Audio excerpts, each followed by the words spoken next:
2021 চনৰ জানুৱাৰী মাহৰ 3 তাৰিখে যিসকল কেণ্ডিডেট DHS FWৰ অধীনত হোমাৰ বেচ ৰিটাৰ্ণ টেষ্ট দিছে সেইসকল কেণ্ডিডেট এতিয়া এনসাৰ কি ডাউনলোড কৰিব পাৰিব। এনসাৰ কি কেনেকৈ ডাউনলোড কৰিব লাগে এই ভিডিঅ'ত কম সময়ৰ ভিতৰতে জনাই দিয়া হ'ব। ভিডিঅ'টো স্কিপ নকৰিব।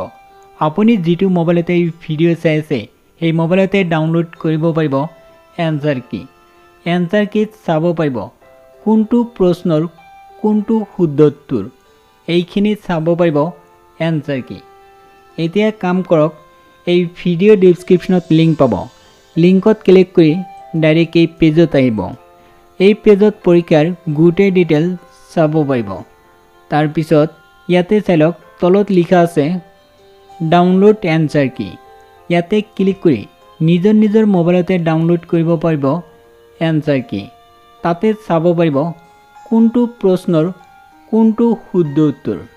এতিয়াই কাম কৰক, ভিডিঅ' ডেছক্ৰিপশ্যনত লিংক পাব। লিংকত ক্লিক কৰি নিজৰ মোবাইলতে ডাউনলোড কৰক। ভিডিঅ' ডেছক্ৰিপশ্যনত লিংক দিছোঁ, এতিয়াই চেক কৰক।